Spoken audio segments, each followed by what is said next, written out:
Bismillahirrahmanirrahim. Assalamualaikum warahmatullahi wabarakatuh. Pemirsa YouTube Yusuf Alga Official dan Ananda kelas 6, dimanapun berada, kita kembali di video pembelajaran pembahasan soal seputar ujian sekolah mata pelajaran Pendidikan Agama Islam dan Budi Pekerti. Pada video sebelumnya kita sudah bahas beberapa indikator soal yang berhubungan dengan surat Al-Fil, Al-Falaq, surat At-Tin, surat Al-Ma'un, yang berhubungan juga dengan ilmu tajwidnya atau hukum bacaan tajwidnya, artinya, dan penggalan ayatnya. Oke, sekarang kita lanjutkan ke soal nomor 11. Mari kita mulai dengan mengucapkan Bismillahirrahmanirrahim. Semoga Ananda dimudahkan oleh Allah dalam memahami video yang akan kita bahas ke depan. Soal nomor 11. Perhatikan gambar berikut. Berarti ada gambar orang yang sholat. Orang yang lalai terhadap sholatnya termasuk orang yang mendustakan agama dan berakibat akan masuk neraka wel. Hal ini sesuai dengan bunyi ayat berikut, yaitu. Berarti kita diminta menentukan ayat yang tepat berdasarkan pernyataan atau narasi yang ditampilkan. Oke, A. Wala yahuddu ala tu'amil miskin. B. Fawailul lil musallin. C. Fadzalikal lazi yadu'ul yatim. D. Aru'aital lazi yukazzibu biddin. Silakan ditentukan jawabannya. 1, 2, 3, 4, 5. Oke, kita bahas. Apakah berdasarkan pernyataan ini jawabannya A, wala yahuddu ala tu'amil miskin, dan tidak menganjurkan memberi makan orang miskin? Apakah ini? Tidak. Apakah B, fawailul lil musallin, maka celakalah bagi orang yang sholat? Oke. Apakah C, fazalikal lazi yadu'ul yatim, orang yang menghardik anak yatim? D, aro'aital lazi yukazibu biddin, tahukah kamu orang yang mendustakan agama? Jadi ayat yang benar, yang pas berdasarkan narasi soal pada nomor 11 adalah B, yaitu fawailul lil musallin, maka celakalah bagi orang-orang yang sholat.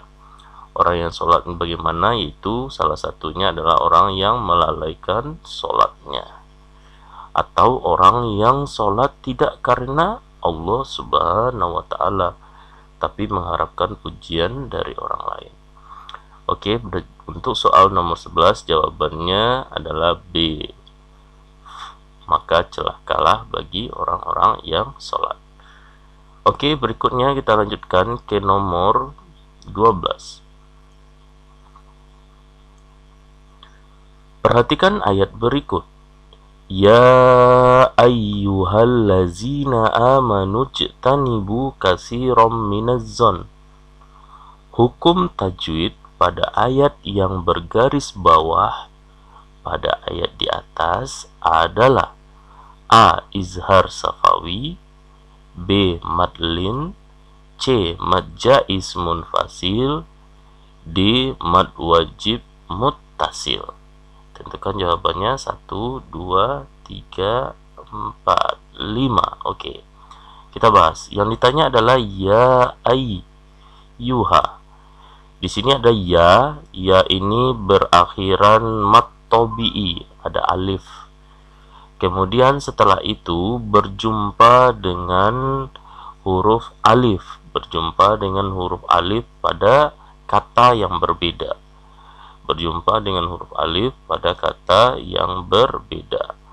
Maka mat tobi'i berjumpa dengan alif atau hamzah pada kata yang berbeda, maka hukum bacaannya apa? Nah, ada di sini ada kode soalnya, itu ada tanda panjang bendera di atasnya. Maka jawabannya adalah mad jaiz munfasil. Jawabannya adalah mad jaiz munfasil. Jika mad tabi'i berjumpa dengan hamzah atau alif pada satu kata, maka jawabannya adalah mad wajib muttasil. Jika terpisah adalah mad jaiz munfasil. Oke, kita lanjut ke nomor 13. Perhatikan ayat Al-Quran pada surat berikut. Perhatikan ayat Al-Quran pada surat berikut. Surat yang dimaksud di sini adalah surat Al-Maidah. Oke, kita ulang. Perhatikan ayat Al-Quran surat Al-Maidah berikut. Wa ta'awanu 'alal birri wat taqwa wa la ta'awanu 'alal ismi wal udwan. Hukum tajwid pada ayat yang bergaris bawah adalah, di sana ada dal sukun, ada huruf dal sukun yang bergaris bawah. Ini yang ditanya, apa hukum bacaannya? A. Qalqalah kubro, B. Qalqalah sugro, C. Izhar safawi, D. Ikhfa safawi. Oke, tentukan jawabannya. 1, 2, 3, 4, 5. Oke, jawaban yang benar adalah qalqalah sugro. Jawaban yang benarnya adalah qalqalah sugro. Kenapa qalqalah sugro? Karena dalnya itu, huruf qalqalahnya itu ada tanda sukun asli, tidak diwakafkan atau tidak dimatikan. Kalau dia sukun asli pada huruf qalqalah, maka dia hukum bacaannya adalah qalqalah sugro.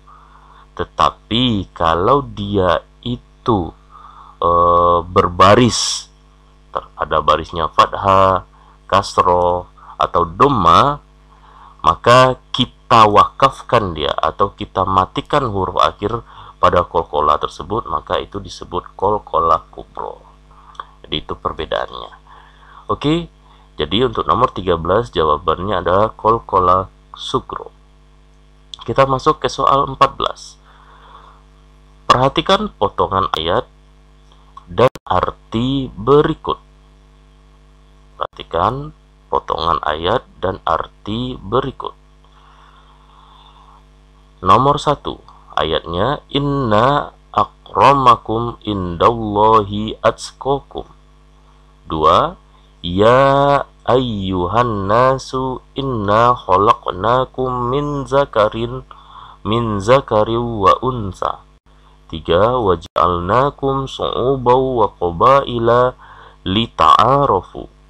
4. Ya ayyuhallazina amanu ijtanib. Arti A.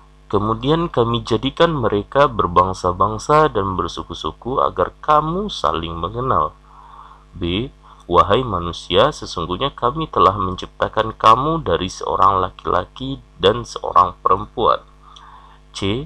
Sesungguhnya yang paling mulia di antara kamu di sisi Allah ialah orang yang paling bertakwa. D. Sesungguhnya Allah Maha mengetahui dan Maha teliti.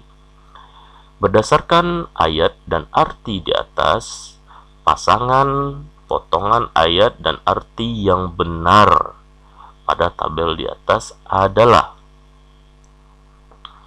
A. 2 dan 3, 2 dan A, B. 4 dan D, C. 3 dan B, D. 1 dan C. Ayo kita lihat, kita bahas.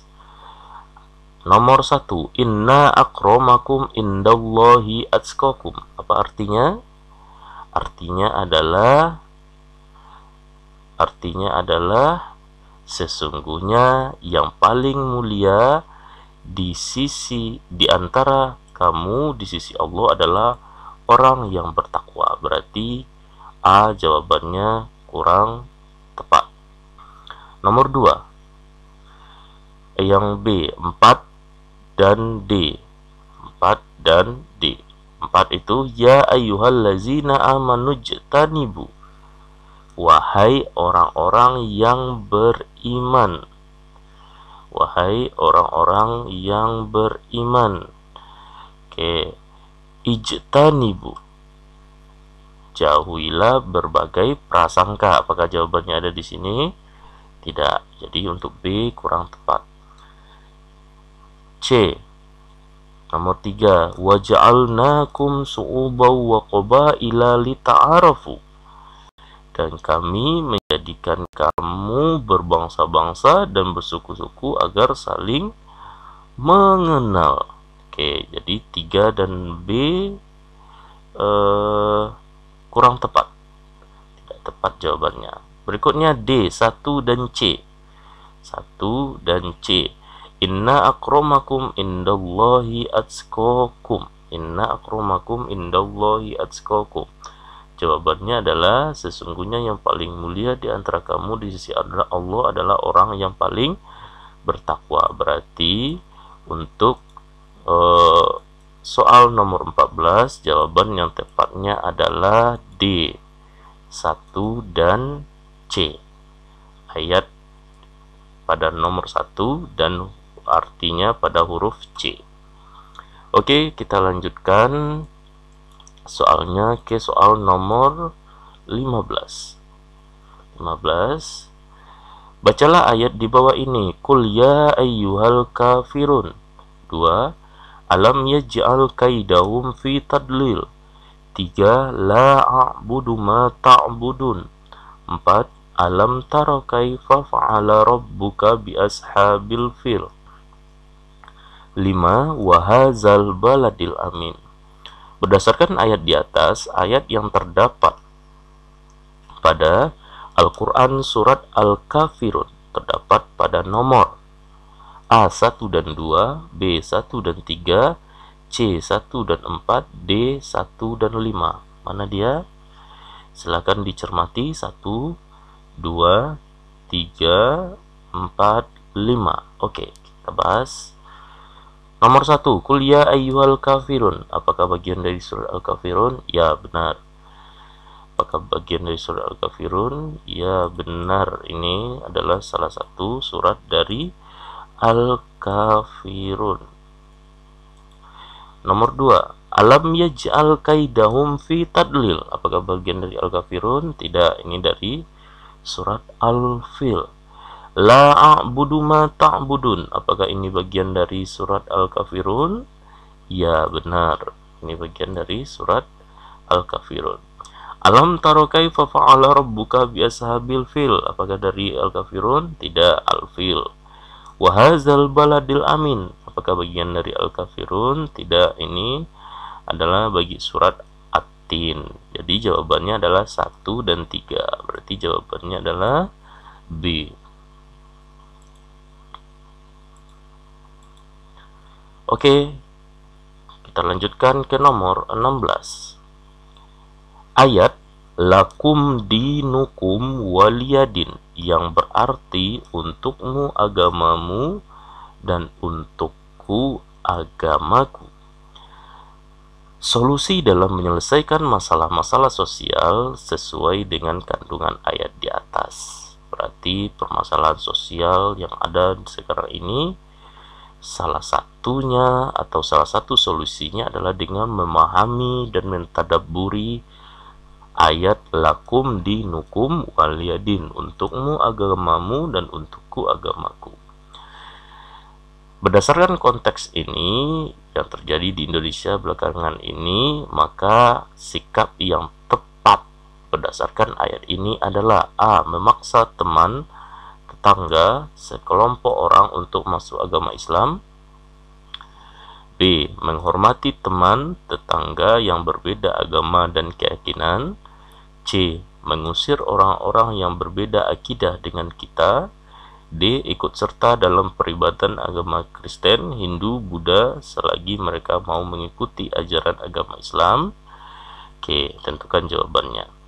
Ayat lakum dinukum waliyadin yang berarti untukmu agamamu dan untukku agamaku, solusi dalam menyelesaikan masalah-masalah sosial sesuai dengan kandungan ayat di atas yang terjadi di Indonesia belakangan ini adalah Jawaban yang tepat adalah menghormati teman tetangga yang berbeda agama dan keyakinan. Jadi ayat ini bicara untukmu agamamu dan untukku agamaku. Berarti setiap diri kita mendapatkan sebuah perintah, silahkan beribadah sesuai agama kita masing-masing. Jika kita berbeda agama dengan tetangga, dengan teman, maka kita diminta untuk saling menghormati, bukan saling menghina. Oke, lanjut ke soal nomor 17. Perhatikan pernyataan berikut. 1. Mendengarkan nasihat orang tua. 2. Mengagungkan kebesaran Allah Subhanahu wa Ta'ala. 3. Menggunakan mata untuk melihat hal-hal yang baik. 4. Selalu menjaga kebersihan lingkungan sekolah.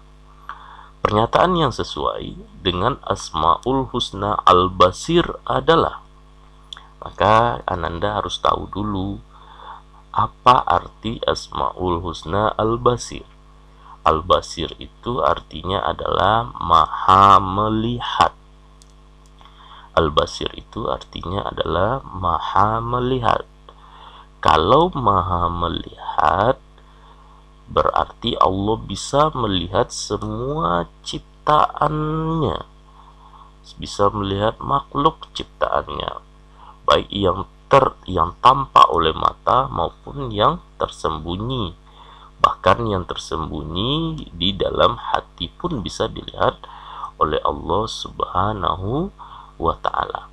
Maka Ananda, bagaimana kita meniru atau mencontoh atau mengambil pelajaran dari Asmaul Husna Al-Basir? Tentunya kita hadirkan ke dalam diri kita bahwa Allah melihat perbuatan kita, baik perbuatan baik kita maupun perbuatan buruk yang khilaf kita lakukan. Maka jawaban yang tepat adalah apakah mendengarkan, apakah mengagungkan, apakah menggunakan mata untuk melihat hal baik, apakah selalu menjaga kebersihan lingkungan. Jawaban yang tepat adalah, karena Al-Basir maha melihat, jadi jawaban yang tepat adalah menggunakan mata kita yang diberikan Allah untuk melihat hal-hal yang baik. Jadi jawabannya adalah C. Lanjut, nomor 18. Perhatikan tabel yang berisi nama dan tugas malaikat berikut. Malaikat 1. Israfil, 2. Mikail, 3. Nangkir, 4. Malik. Tugasnya Israfil meniup sangkakala, Mikail kosong, Nangkir menanyai mayat dalam kubur, Malik menjaga pintu neraka. Untuk melengkapi nama malaikat dan tugasnya pada tabel di atas yang benar adalah, oke, berarti yang ditanya adalah tugas dari malaikat Mikail. Tentukan jawaban yang tepat. 1, 2, 3, 4, 5. Ya, jawaban yang benar adalah memberikan rizki atau membagi rizki. Oke, sesungguhnya yang maha memberikan rizki itu adalah Allah Subhanahu wa Ta'ala. Allah punya asistennya, yaitu para malaikat yang ditugaskan untuk melaksanakan perintah-perintah Allah. Jadi untuk jawaban yang tepat pada opsi yang rumpang di tabel ini adalah memberi rizki. Ditugas malaikat itu adalah memberi rizki atau membagikan rizki. Kita lanjut nomor 19. Malaikat merupakan salah satu makhluk ciptaan Allah Subhanahu wa Ta'ala yang wajib kita imani.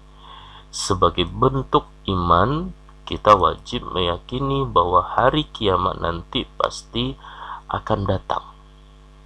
Malaikat yang bertugas meniup terompet sangkakala di hari kiamat kelak adalah malaikat. Tentukan 1, 2, 3, 4, 5. Ya, malaikat yang meniup terompet sangkakala adalah malaikat Israfil. Jadi untuk indikator soal tentang malaikat bisa jadi ditampilkan tabel, kemudian ditentukan mana malaikat atau tugasnya yang tepat, atau diberikan pernyataan tentang salah satu malaikat, tentukan malaikat yang tepatnya. Berarti Ananda intinya harus paham dulu nama malaikat dan tugasnya. Kita lanjut ke soal nomor 20. Perhatikan tabel berikut. Ada Asmaul Husna, Al-Mumit, Al-Hayyu, Al-Qayyum, Al-Ahad. Ada artinya. Di sini ada arti yang kosong, yaitu Al-Ahad. Untuk melengkapi tabel, arti dari Al-Ahad yang tepat adalah A. Yang Maha Esa, B. Yang Maha Hidup, C. Yang Maha Suci, D. Yang Maha Pencipta. Mana yang paling tepat?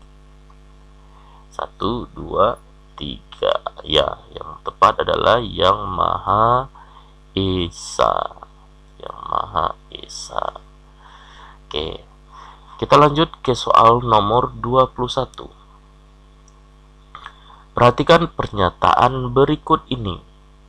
1. Melihat sesuatu yang baik-baik. 2. Membagi makanan secara sama banyak. 3. Mandi 2 kali sehari. 4. Menyiapkan peralatan sekolah sendiri. Pernyataan yang sesuai dengan Asmaul Husna Al-Adil adalah A1, B2, C3, D4. Jadi Al-Adil artinya Maha Adil. Artinya adalah Maha Adil. Jadi mana yang tepat? Jadi Allah itu Maha Adil. Allah itu tahu mana porsi yang tepat bagi makhluknya. Kapan makhluk ini diberikan kelebihan rezeki, kapan diberikan kecukupan, itu hanya Allah yang tahu. Allah itu Maha Adil. Berdasarkan contoh perilaku di atas, maka pernyataan yang tepat dengan Asmaul Husna Al-Adil adalah 1, 2, 3, 4, 5. Ya benar, membagi makanan secara sama banyak. Oke. Kita lanjut ke soal nomor 22. Rasul Ulul Azmi adalah Rasul yang memiliki kesabaran dan keteguhan hati ketika mengajak kaumnya untuk menyembah Allah. Setiap Rasul itu yang 25 yang wajib kita ketahui adalah hamba Allah yang terbaik. Tetapi di antara yang terbaik ada lagi yang terbaik, yang disebut dengan Rasul Ulul Azmi. Rasul Ulul Azmi adalah Rasul yang memiliki kesabaran dan keteguhan hati ketika mengajak kaumnya untuk menyembah Allah dan meninggalkan menyembah berhala. Bentuk implementasi perilaku Rasul Ulul Azmi dalam kehidupan sehari-hari yang sesuai adalah, berarti pahami dulu, yaitu pertama konteksnya adalah memiliki kesabaran dan keteguhan hati mengajak kaumnya menyembah Allah. Oke, berarti maka perilaku yang tepat adalah A. Ahmad menghargai pendapat teman dalam berdiskusi. B. Fauzan sebagai seorang ketua kelas selalu bermusyawarah setiap mengambil keputusan. C. Aisyah langsung bergegas untuk berwudu dan mengerjakan sholat ketika azan berkumandang. D. Fatimah sabar dalam mengerjakan tugas-tugas sekolah untuk persiapan ujian tryout. Maka jawaban yang benar adalah 1, 2, 3, 4, 5. Maka jawaban yang tepat adalah, karena konteksnya adalah keteguhan hati mengajak kaumnya menyembah Allah, maka sebagai bukti kita bahwa benar menyembah Allah adalah dibuktikan salah satunya adalah melaksanakan sholat dengan tepat waktu. Maka jawabannya yang benar adalah C. Aisyah langsung bergegas untuk berwudu dan mengerjakan sholat ketika azan berkumandang. Kita lanjut ke soal nomor 23. Nabi Muhammad SAW merupakan salah satu Rasul Ulul Azmi. Sewaktu kecil sudah bekerja sebagai pengembala domba hingga remaja, mengikuti pamannya Abu Talib pergi berdagang ke negeri Syam. Bentuk implementasi perilaku Nabi Muhammad dalam kehidupan sehari-hari di bawah ini adalah, berarti di sini kamu Ananda diminta untuk mencocokkan. Di sini ada keteladanan yang dicontohkan oleh Nabi, maka apa yang tepat? Di sini Nabi digambarkan adalah waktu kecil itu orang yang pekerja keras.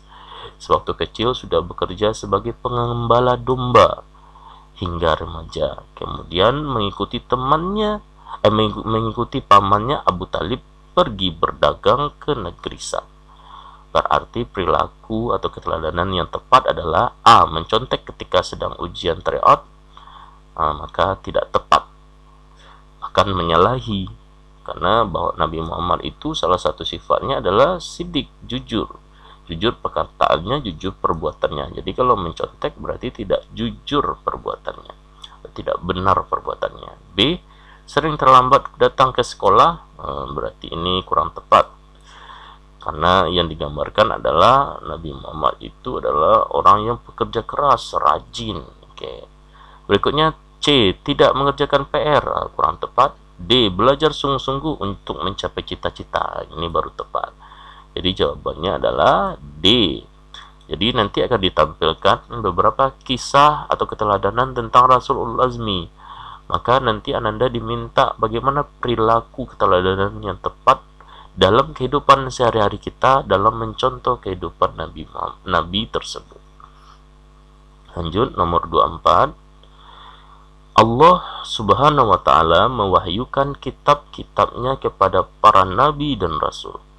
Berikut ini yang tidak termasuk kandungan dari kitab suci Al-Quran adalah A. Perintah menyucikan hari Sabtu. B. Berhubungan dengan manusia dengan akhlak. C. Beribadah kepada Allah. D. Sejarah para nabi dan rasul. Maka yang ditanyakan di soal ini adalah yang tidak termasuk kandungan dari kitab suci Al-Quran. Nah, jawabannya adalah perintah menyucikan hari Sabtu. Oke, ini yang tidaknya. Kalau berhubungan dengan manusia dengan akhlak, itu adalah kandungan dari Al-Quran. Beribadah kepada Allah itu adalah Al-Quran. Tata cara beribadahnya ada di dalam Al-Quran tersebut. D. Sejarah para nabi dan rasul. Sejarah para nabi dan rasul ada disebutkan dalam Al-Quran. Jadi jawabannya adalah perintah menyucikan hari Sabtu, ini yang bukan. Lanjut, nomor 25. Cermati Asmaul Husna di bawah ini. Ada Asmaul Husna As-Somad, Al-Muqtadir, Al-Muqaddim, Al-Baqi. Ada artinya, rupanya ada satu yang rumpang arti dari Al-Muqaddim. Arti yang tepat untuk melengkapi Asmaul Husna pada tabel yang rumpang di atas adalah A. Maha menghidupkan. B. Maha mendahulukan. C. Maha Esa. D. Maha dibutuhkan. Mana yang tepat? Jawaban yang tepat adalah Maha mendahulukan. Jawaban yang tepat adalah Maha mendahulukan. Oke, kita lanjut ke soal nomor 26. Perhatikan gambar berikut. Ada nomor 1, nomor 2, nomor 3, nomor 4. Di sini ada orang yang sehat, badannya kuat. Di sini ada planet yang diciptakan oleh Allah, berjalan pada porosnya, tidak saling berbenturan dan sebagainya. Kemudian di sini ada orang yang bertamu ke rumah orang lain, ibaratnya. Kemudian di sini ada orang yang berdoa kepada Allah. Oke. Maka berdasarkan gambar di atas, perilaku yang sesuai dengan Asmaul Husna As-Somad terdapat pada nomor. Oke, perilaku yang sesuai dengan Asmaul Husna As-Somad terdapat pada nomor. Maka kita ketahui dulu As-Somad itu apa? Ya, ini dia. As-Somad itu adalah Maha dibutuhkan. Allah itu Maha dibutuhkan, atau tempat kita meminta. Jadi jawaban yang tepatnya mana? Ya, jawaban yang tepat adalah nomor 4. Itu berdoa hanya kepada Allah, meminta permohonan hanya kepada Allah, tidak kepada yang lainnya. Oke Ananda, inilah pembahasan kita di video kali ini. Kita akan lanjutkan di video setelah ini. Oke, kita akhiri dengan baca Assalamualaikum warahmatullahi wabarakatuh.